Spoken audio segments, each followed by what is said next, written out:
Welcome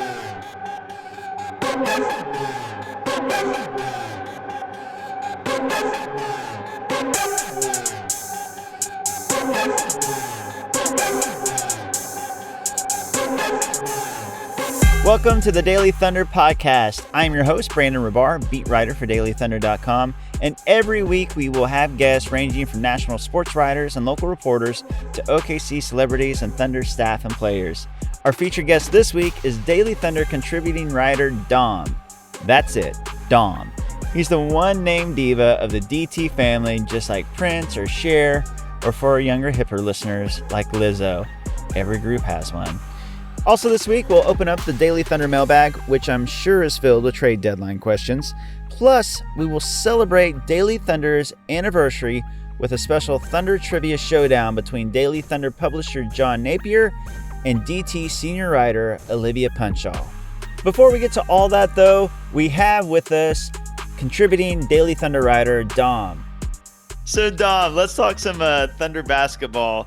Thunder fans are ecstatic right now. I mean, this season has been above and beyond anything I think that Thunder fans could have expected after the Paul George and Russell Westbrook trades, the Jeremy Grant trade. You know, this was supposed to be a rebuilding season, a taking season. And here the Thunder are 2 games behind the supposedly contending Rockets for the 6th seed, just beat them twice in a row. What's your thoughts just overall on this Thunder season and kind of what your expectations were? My expectations were some more trades than have been done. So, I mean, I'm not like overly shocked given that everybody's still on the roster that they're good. Right. I just thought Chris Paul might not be around. I thought Gallo would be gone by now. I will say Steven looks better than he has in the past, and Dennis Schroeder is suddenly good, which is like a total shock to me. But I mean, it's been kind of weird. They're winning not really on the basis of the rebuild. They're kind of winning on the basis of the guys who are hungover from the old teams. Right. So I'm sort of interested to see where this goes from here. But it's been a fun season. I will say that. It's definitely been enjoyable. You know, I am also a Russ fan. I will ride and die with Russ. Yeah, and I think that's how most of the Thunder fan base still is. Hopefully, I feel like most of us are. I think so. And today we got a good Russ game, and Yes. the Thunder won. And there was just like no Russ slander. It was like Twitter was just fantastic for a solid 2 hours after the game. Yeah, it was both these past 2 Thunder Rockets games have been the perfect games for Thunder fans. The Thunder wins first time in a complete blowout, second time in an epic 17-point come from behind victory in the fourth quarter. Russ killed it both games, had just fantastic games. This game, he gets the triple-double, and James Harden was horrible both games. You know, so nobody can slander Russ. And Harden is finally starting to take the brunt of some criticism for his game. 1 of 17 tonight, just completely awful. Are we totally sure that Houston traded the right guard? Right. Yeah, maybe they should have traded James for Russell Westbrook and then, hooked Chris Paul and Russell Westbrook up. They're real good buddies off the court anyways. Yeah. I mean, I was impressed. I tweeted this out that of all the great things that Chris Paul did today in that game, scored 27 points. But I think his highlight of the day was making Russell Westbrook in the middle of a hotly contested game laugh with an opposing player. I've never seen that happen before. I'm not going to lie. I was at work, so I was kind of zoning in and out, but I missed that. So I'm going to have to see a replay of it. I've never seen it before. Yeah, no, it's never happened before. But yeah, so it's this season, I think, has been, like you said, 2 big surprises for me. Also, Schroeder just playing out of his mind. Steven Adams playing probably better than he ever has. But that's kind of the thing. Everybody's kind of playing their best self, right? Like Chris Paul's playing better than he has in years. Shai Gilgeous-Alexander has taken that leap that people thought that he could make maybe in his 3rd or 4th year. He's already seemed to be making that leap. Steven Adams playing his best, Schroeder playing his absolute best. Even guys like Abdul Nader and Hamidou Diallo playing above kind of their pay grade or what people thought. Gallo is being Gallo, but again, he hasn't suffered a major injury. He's been playing that 50-40-90 basically basketball that he played last year. Nerlens Noel is playing the best he's played. It's just like everybody's like playing at a 10 of 10 of their capacity. While you're at it, I just, because it was today, but Lugens Dort, Oh yeah, he was awesome. Like the last two games, he's been fantastic on defense. He really has. I think that it's not an unpopular opinion anymore, but from early on, I wanted to see him get minutes just because he looks the part. You know, he's got an NBA ready body already, and the way he plays defense, the effort, the tenacity, he just looks like he's already an NBA player. Now the offense obviously has work to come along, but he can handle. He'll drive. It's just that shot. But I mean, for a rookie two-way player to be thrown in your first NBA start and guard James Harden and do the job that you did on James Harden, I mean, that's phenomenal. Oh, I want to see him called up and see more of him once they get past the deadline. Absolutely. Absolutely. I do want to talk about Steven Adams, though, because you wrote a fantastic story on dailythunder.com. You made the argument that he's basically having a career year. Tell us where he's shown the most growth and why you feel that way. Well, it was a slow start to the year. He came in kind of dinged up. So I was originally not thinking it was going to end this way, especially since I guess it was mid-November. There were a few games he sat out just to heal himself up, and he's shown amazing growth in his passing. His rebounding numbers are up a little, but I think we all kind of expected that because we knew Russ was getting some extra rebounds. He's up about a rebound a game, but he's always been great there. And finishing around the rim, he's nonstop, been able to make those shots. And even his little push hook shot has gotten a little bit more range. Dom, now, a lot of people wanted to see Steven shoot threes. We kind of got teased in the preseason that it might happen. Do you think that we should just give up the dream? Kind of. I mean, I don't think it's totally necessary for every big man to shoot threes. So I think that's kind of a thing. I think he's gone this far into his career without really showing it other than that one preseason game. I don't think he hasn't made any this regular season, has he? Or am I forgetting? No, he took one in the regular season and that's it. And he missed. Yeah. And also, I mean, like probably bigger thing is one of the bigger predictors you can make for somebody who might be able to get their range set out to 3-point land is free throw shooting. And he's up this year to 58%. I don't really see it. I mean, you never know, but I wouldn't put any real hope on it. Maybe, just go with me here. He's supposed to be the strongest man in the NBA. Maybe he'll shoot a higher percentage from three than he does from the free throw line just because he's so strong. So a 3-point line to him is more like a free throw. He's got to superheroes when they punch regular civilians got to pull back. Yeah. Maybe when Steven is shooting a free throw, he's got to pull back and he can fully unleash his free throw from the 3-point line. Analytics, Dom. So some other things I want to talk about. I mostly want to talk to you about Steven Adams, but before I let you go, any big predictions for the trade deadline as it's coming up? Do you think the Thunder will be buyers, sellers, or they'll just stay neutral and ride it out? I think they'll pretty much ride it out. I think if you can get anything at all, unless Gallo tells you already he's coming back or he'll do a sign and trade him for anything you can. I don't think he's going to tell them that this early because I don't think he knows. So I would trade Gallo at this point. I don't know if you're with me on this, but I think right now, even if you're trying to be optimistic, they're a first round out realistically in the playoffs. And I think they're so far ahead of the 9th seed that even if you trade Gallo in like 2 weeks, they're going to still hang on. So I'd probably trade Gallo. I don't think Steve goes anywhere. I'm almost at a point where I could see a team offering something for Schroeder, but I'm going to say he stays. And I think CP3 stays until the summer. Yeah, I'm pretty much online with you with all of that, except I do think that Schroeder has increased his value enough to where I think the Thunder could get a positive asset out of him. What's nice about Schroeder is he's got, 1 year left after this year. So, there's no good free agents this summer. So I think there's enough teams with as well as he's been playing and as much as teams need another guy who can handle, a guy that can score off the bench. I think the Thunder could get something of value for him, which I wouldn't have said before the season. But I'm surprisingly going to say that they could get a positive asset out of him. Now, if he had another year on his deal where he would mess with that next summer's free agent class, I don't think he could. But I think he's kind of a no risk kind of guy right now. I think he can help somebody this year and next year. And you almost want to sell him now while his value is not going to be any higher.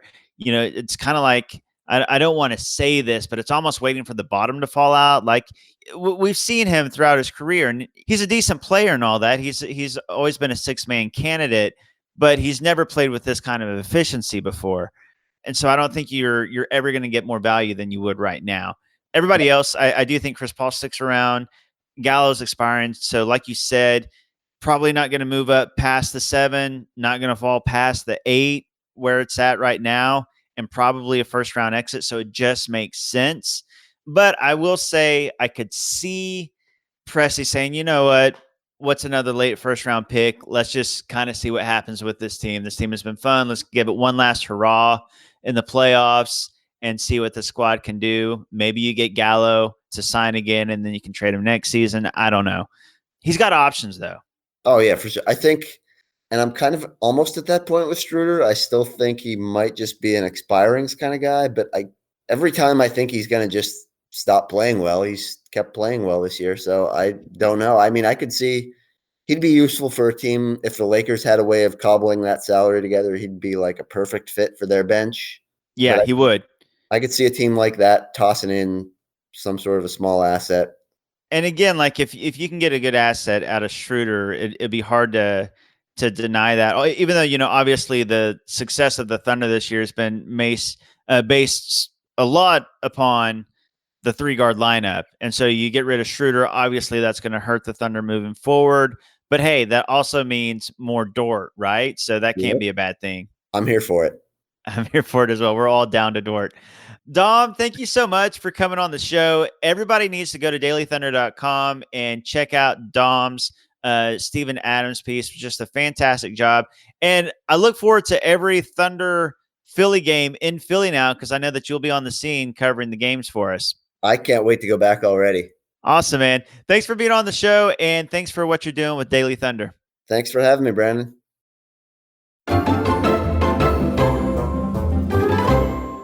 It's now time for one of my favorite Daily Thunder podcast segments, the mailbag. I'm going to open it up, find out what you guys wanted to know about the Thunder, and maybe I have some answers. We'll see. We have with us, as always, Rachel Jameson, our producer, to help us with the mailbag. How you doing?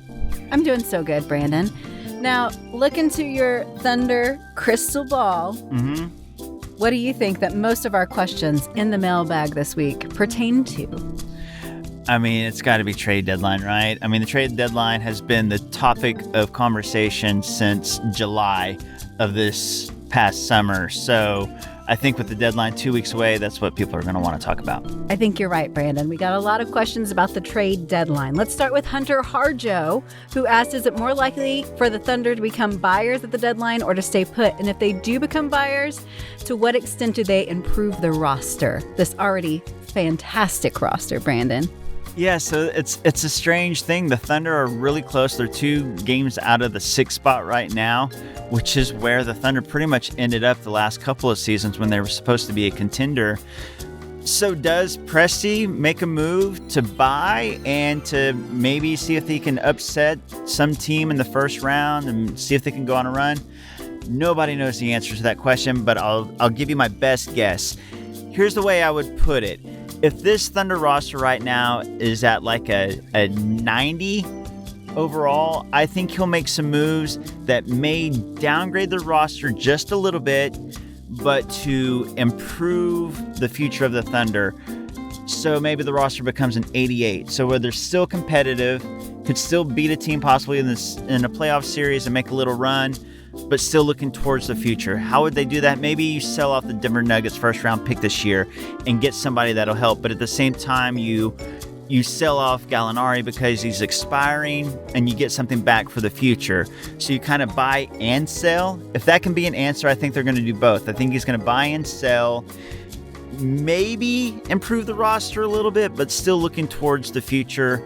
I think that's what he'd do. I think he's going to kind of manage it to where the most important thing is still the future, but he'd like to see this roster stay intact as much as possible.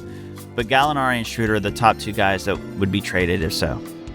Let's say the Thunder don't want to give up any players. Ashley wants to know if you see them doing anything with just their trade exceptions. Trade exceptions are such a mystery. Sam Presti always seems to have a couple every single season. He's used a few. Historically, a lot have gone to pass. It just depends on what comes up. Here's the great thing about this Thunder roster over the next couple of years. They can take on a big salary because of those trade exceptions, and they don't really care if it's a bad contract or not because they don't necessarily care about the right now, especially past this season, next season, the season after that. So you can take on a bad contract if some team attaches a first-round draft pick or a young player to that makes it attractive to the Thunder. So my prediction is the Thunder will use one or more of their trade exceptions that they currently have. Yes, I think they will. Good deal. I think we've covered the trade deadline talk for now. It's 2 weeks away, right? Yeah, February 6th is the trade deadline this year. 2 Thursdays from this Thursday. So that means we have 2 more Thursdays to open this mailbag and answer more questions about whether the Thunder are going to buy or sell before the trade deadline. Rachel is so sick of trade deadline questions. I've tried to tell her, if you're a Thunder fan, it's exciting to think about trades. It's a little scary, but it's also exciting. It's like a roller coaster because you don't know what's going to happen. The Thunder. Yeah, I don't know if they're going to tear out my heart or I'm just not sure. Let's talk about it some more. Let's all talk about how we should maybe get rid of Steven Adams. I'm not sure. But think about the Paul George trade. Yes, that was scary and frightening and franchise shifting. But you look back on it now, you've got Shai Gilgeous-Alexander and Gallo and a million first-round draft picks, and it's exciting. It's like this whole mix of feelings. It's like Inside Out all over again. It's exactly like that. Let's move on and talk about things that are not the trade deadline, because there's a lot of other things happening in the Thunder world. Like Travis Cagle wants to know that now that the schedule is softening, do you think there's any realistic chance of the team as it's constructed right now getting the 4th seed in the playoffs? The 4th seed? No, I don't think that they can climb that high. I think that the first few seeds are pretty much wrapped up. By the way, shout out to Travis Cagle. That guy cracks me up on Twitter. Isn't his Twitter handle like Travis Cagle is funny?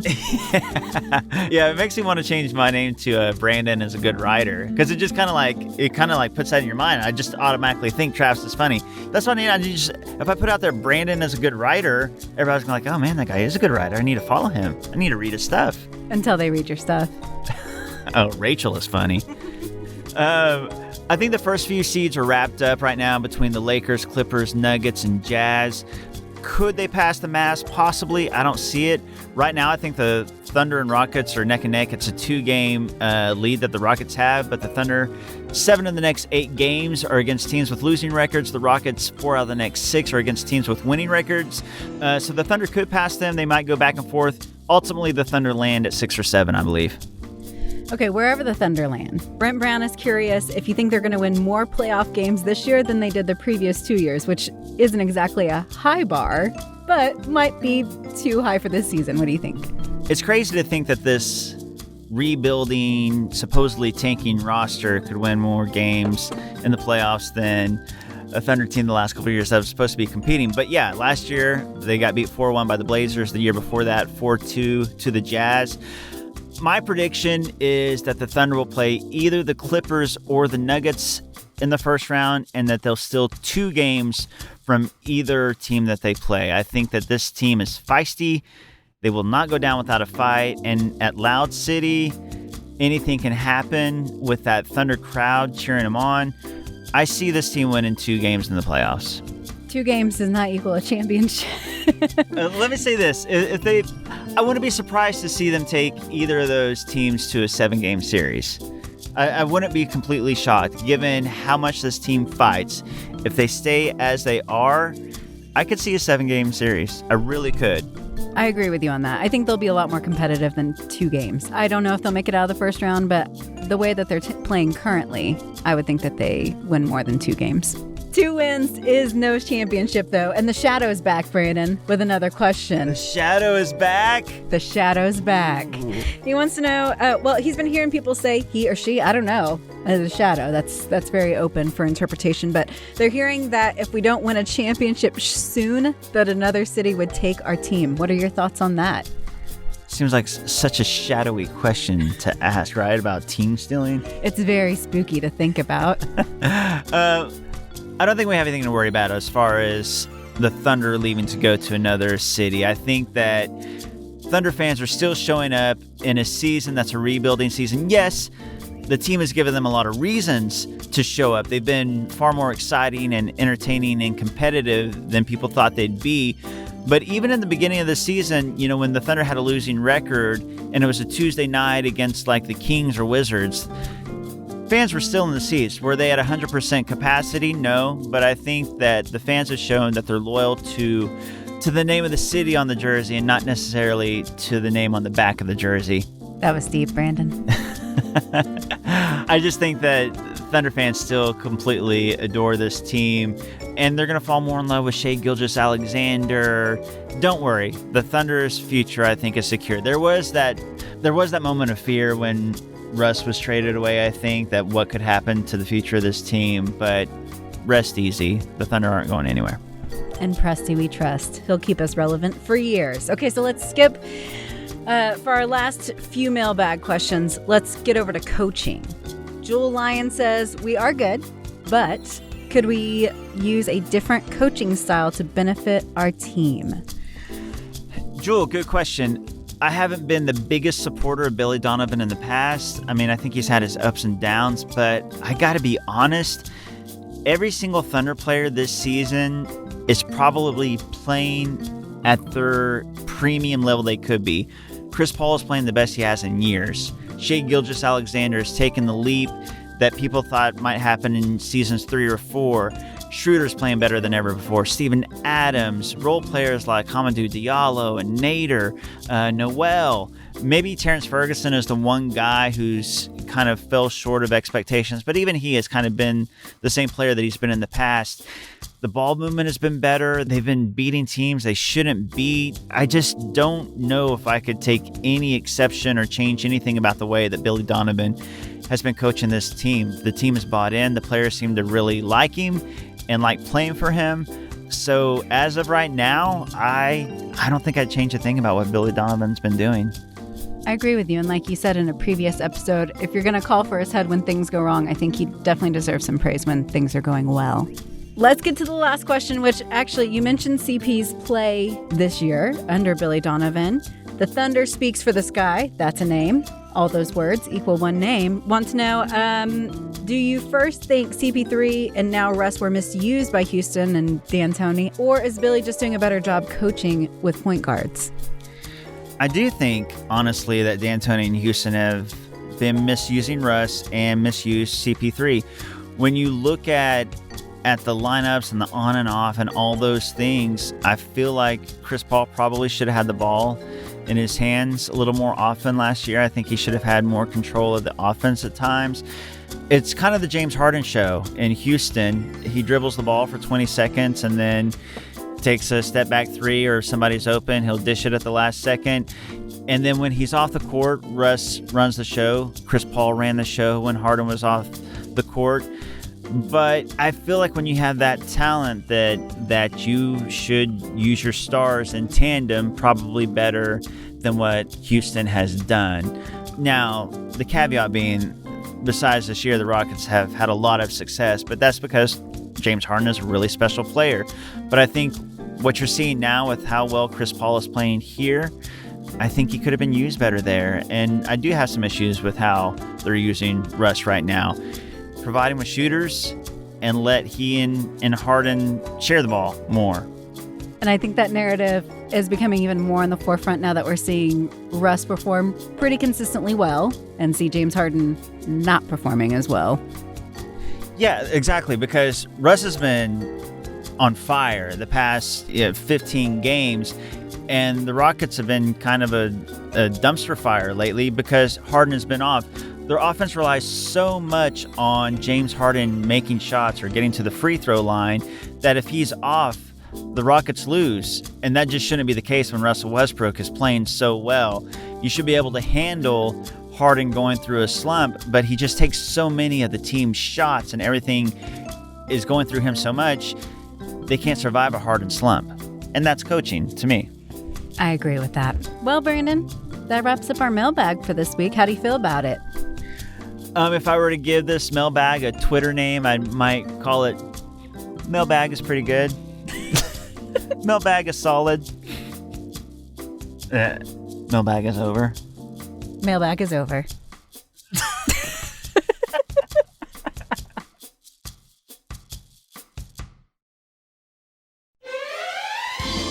So I thought it would be fun to celebrate the 11th anniversary of Daily Thunder to have a trivia contest inspired by DT's anniversary. So I have with us now Daily Thunder. I think he likes to go by publisher because maybe he thinks the word owner is a little too fancy for him. John Napier. What? Now tell me the terminology you'd like me to use because I would not like to lose my job right now. I go by two titles. I am co-owner and publisher. The co-owner illustrates the fact that I partially own Daily Thunder. Publisher indicates that I run the business. We're also joined by Daily Thunder senior writer Olivia Panchal. See how easy that is, John? Yeah. So Olivia, John, I want you guys to face off Thunder trivia. Okay, so January 20th, 2009 is when Daily Thunder launched. So we have two Daily Thunder representatives, and I wanted to do trivia based around January 20th, 2009 and Daily Thunder. Are you guys ready? Yeah, I feel like we should set the scoring rules ahead of time because I've been burned before where my points have been taken away for literally no reason. So I just want to preface that before we start.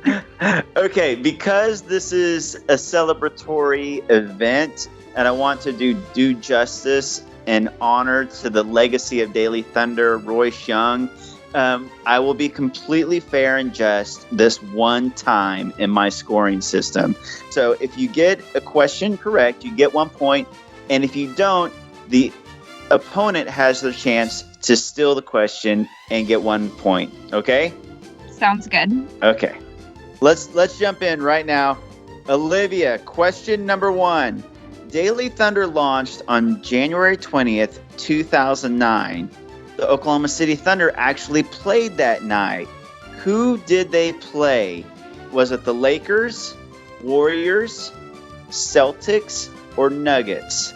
Well, this is just going to be a straight guess because, as you might imagine, I've not memorized the Thunder schedule for every year dating back to 2009. But it would have been MLK Day in 2009, and the Thunder would have been very, very bad. So there would not have been like a marquee matchup in January 2009. So I'm going to make an educated guess here. So in 2009, the Lakers were really good. So we probably didn't play them. The Warriors were pretty bad. I'm going to go with the Warriors. Whoa! That was right? That was some impressive deductive reasoning. That was impressive, Olivia. That was, I got to admit. John, you're in some trouble. Well, not that I'm going to call Olivia a liar, but she was giving a very lengthy answer that might be just long enough to Google the answer. No, it's based purely off of the fact that it was MLK Day. I swear. I'm not calling you a liar. I'm just saying. I'll try to be faster next time. John, did the Thunder win or lose that game? Man, your question is so much easier. You got a 50-50 shot here. But here's the deal. If you don't get it, Olivia gets to steal. They won. I feel you're right, but it feels so wrong for Olivia's amazing deductive reasoning, and then you just take a 50-50 shot, and you're tied. But you are 1-1. Question number 3. Who was the Thunder's leading scorer that night, Olivia? Okay, so it's 2009. Russell Westbrook is not the Russell Westbrook that we know and love in 2009. I feel like Kevin Durant is too obvious of an answer, but who else would it be? I don't know. What does Google say? Really weird. Okay, fine. Kevin Durant. I'm sorry, it is not Kevin Durant. You're right. That was too obvious. Yeah. Your thinking was correct. John, your chance to steal. Who was the leading scorer that night? I'm going to throw out a shot in the dark. Desmond Mason. That is a good guess and an incorrect one. Olivia's right. Russell Westbrook was not the Russell Westbrook we knew and loved back then, but he had a 30-point game that night. Number 4, John, fan favorite, was on the Warriors roster that night. Future fan favorite? Future fan favorite. But that particular night, he was on the Warriors roster. God, I can't even think of anybody on the Warriors back then. Maybe Baron Davis, but I'm not sure why he'd be a fan favorite. But that's my guess. Baron Davis is a point guard. Maybe he said something about, Russ at some point, and we all liked it at the time, and so. You're incorrect. Olivia, would you like to take a stab at this? Okay, so someone who used to play for the Warriors in 2009 that then played for the Thunder. Yes. Was probably not important if they only scored 7 points, but who used to play for the Warriors? I mean, the only person that comes to mind is, Kevin Martin, but I don't think Kevin Martin ever played for the Warriors. No, it was Anthony Morrow, Amo. Oh, really? I should have known that, but I did not. Okay, changing subjects a little bit. Olivia, remember January 20th, 2009 is when Daily Thunder launched. Mm-hmm. That night was a Friday. What movie was number 1 at the box office that night? It was a Clint Eastwood movie. I'm going to give you 3 choices. Gran Torino, $1 Million Baby, or American Sniper. I'm going to say Gran Torino. Olivia is killing it. Yes, it is Gran Torino. Yes, you're up. I believe you're up 2-1, correct? That is correct. Okay. John, what song was number 1 on the Billboard Hot 100 on January 20th, 2009? Was it Justin Bieber, Baby, Beyonce, Single Ladies, or Lady Gaga, Just Dance? Beyonce.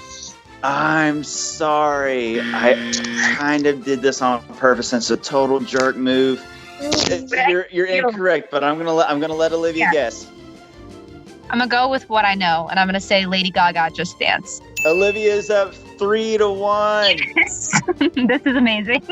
But as we know, many people have come back from a 3-1 deficit. By the way, I was a jerk, John, because Single Ladies just ended its run at number 1, which had been number 1 for 10 weeks in a row, and it just ended. Lady Gaga is what ended its run. So complete jerk to pick 2 songs that were back-to-back number 1s. Thanks. Okay, Olivia with a 3-1 lead. Daily Thunder launching on January 20th, 2009 was only the second biggest world event that day. What else happened on January 20th, 2009 that was just slightly bigger than Daily Thunder launching? What was happening in 2000? Oh, was President Obama inaugurated on January 20th, 2009? Olivia takes the 4-1 lead. Okay. It's really going to look like I'm Googling these. I swear to God, I'm not.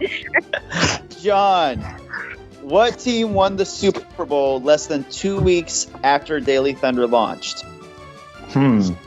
So it's not multiple choice? I'll tell you what, it wasn't multiple choice, but I feel so bad for you, I'm going to make it multiple choice. All right, thanks. Okay, was it the Baltimore Ravens, the New England Patriots, the Pittsburgh Steelers, or the Seattle Seahawks? Oh, well, it's not going to be the Patriots. That's too obvious.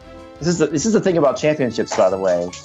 After you win one and someone else wins another, you kind of forget who won it in a specific year. So let's say the Ravens. Oh, I'm sorry. It was not the Ravens. All right, Olivia, you can steal this and just make this a complete massacre.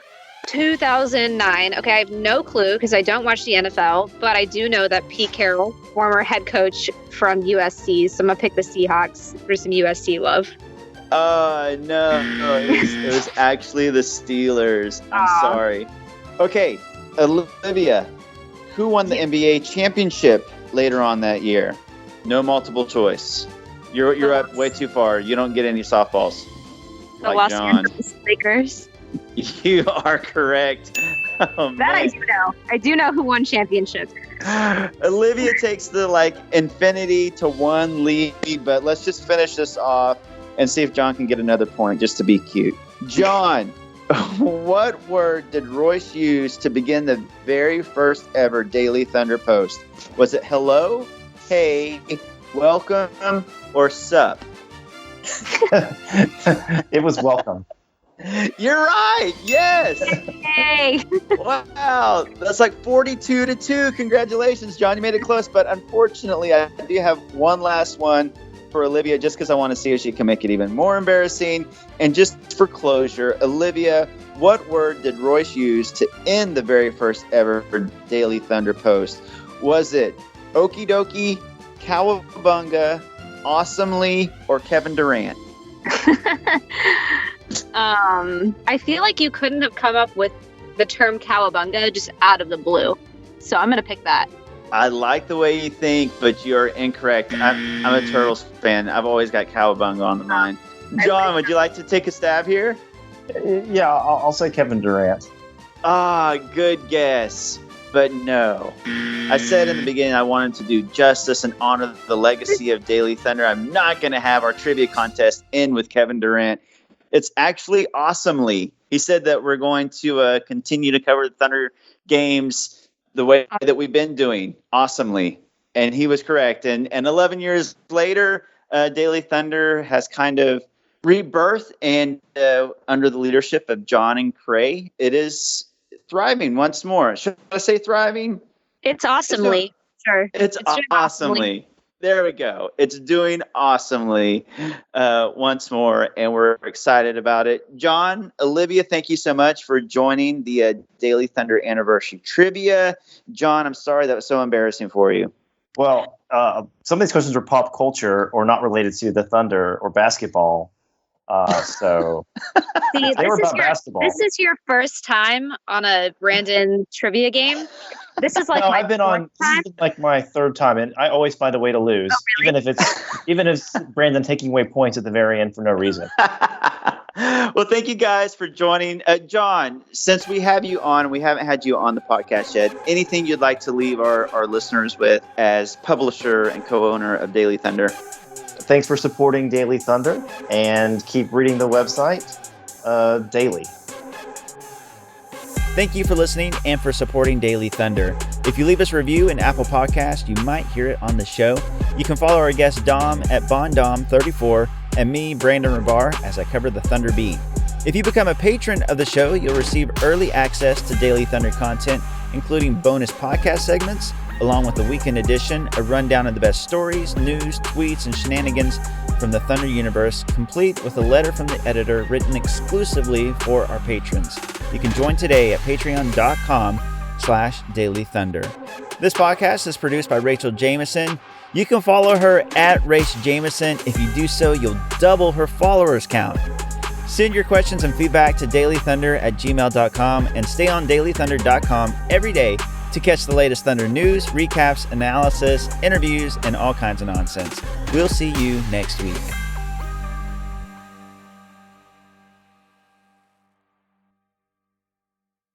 Well, bye.